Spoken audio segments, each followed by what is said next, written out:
scheduled to do a show at WBAB with Joel Martin, and showed up out there, and we talked a little bit about John Keel's book and the fact that I had been to Point Pleasant. And that was pretty much what I thought was going to be the end of my Mothman career. However, right after that program, we started to have some bizarre telephone problems, beginning with picking up a phone and having a high-pitched squeal on it. The house was an old house that I lived in, and you know, I just wrote that off as well. The phone company's having their problems, but it got worse. One instance that I'll never forget is a friend of the family called up, had a conversation with me for 20 minutes on the telephone, talking about all sorts of things that only people who knew me on a personal level would know. And then in the conversation, the person on the other end turned around and said, "Oh, you wanted Rick. He's not here right now." This is after 20 minutes, and we're talking about a person who knew me intimately. So he was able to do my voice perfectly. One time, my oldest daughter answered the telephone, and the voice on the other end told her that he knew that she was at home alone. I was a retired New York City police officer. So, and she was a very, very high-spirited teenager who shot right back at him and said, "Well, why don't you come on over, because I know where my father's off-duty revolver is, and I'll be more than happy to say hello." I would make telephone calls out and be interrupted. The line would go dead. It had never had that problem before. Because I was working closely with the New York City Police Department at the time, I had some friends who, you know, were technical people, and they came in and checked the lines, right back to the source of the telephone company, couldn't find any problems. Phone company checked it. We finally put our own taps on the phones, because a lot of this was going on when I wasn't there, and I really wanted to hear what was going on. Finally, thanks to, you know, my friends, we were able to trace back one of the calls, only to find out that, according to the technology available at the day, the call was coming from inside the house. Well, that's impossible. You can't call yourself on a one-line telephone. But that was what their conclusion was.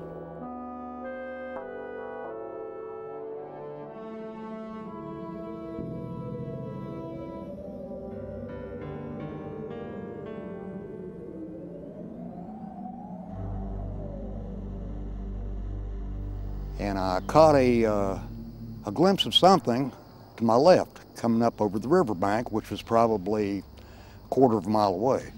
Looked like a helicopter coming up over, but once it cleared the trees, I could tell it was a huge bird. And it proceeded to make circles above my car, probably starting out maybe 200 or 300 feet in the air, but every time it would make a circle, it would get lower.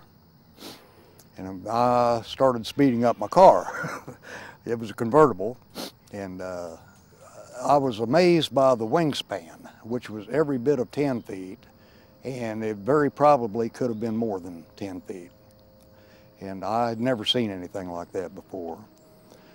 And the last pass it made over my car was probably estimating just 75 feet above my car. I got a good look at the wings. I couldn't see any face at all because it was always going away from me, making the circles. But it was staying up with my car easily, and I was going 75, 80 miles an hour.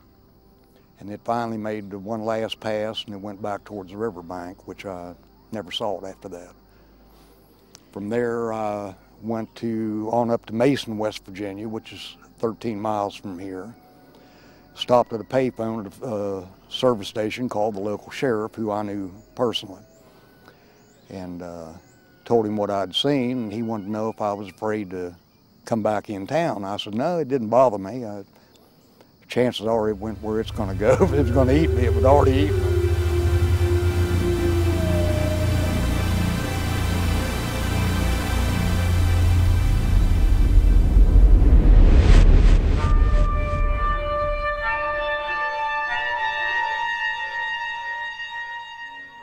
There's quite a lot of evidence. There's actually a lot of bits of the skeleton of Megalini available in collections, and we have a good collection here, bought from an old German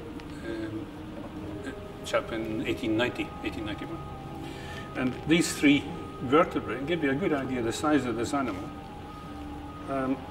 These are about, each vertebra is about 6 or 8 times the weight of an equivalent Komodo dragon vertebra. So this is a very big beast.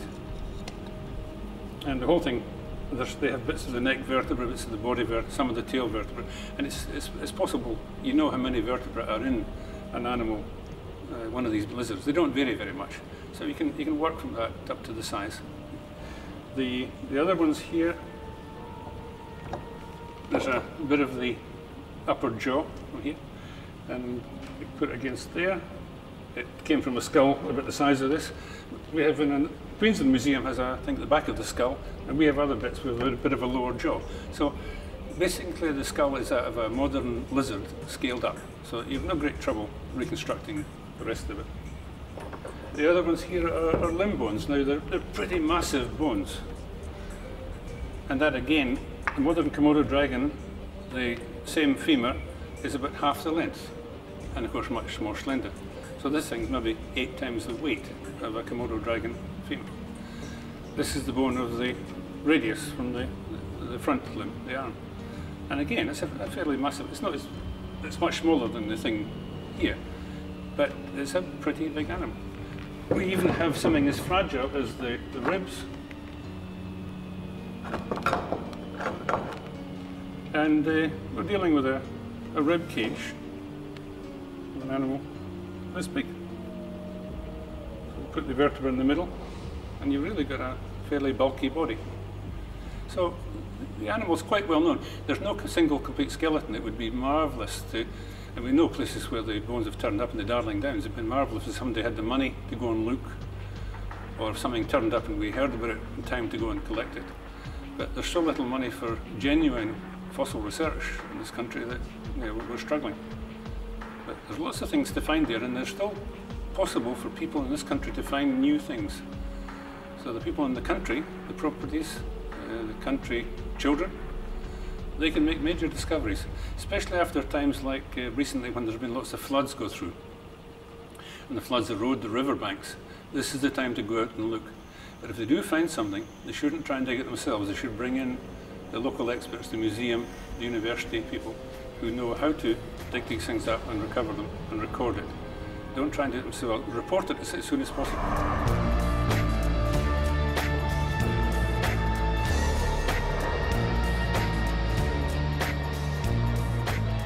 It said there are stranger things in heaven and earth than we can think of. You've just seen some of them on Animal X.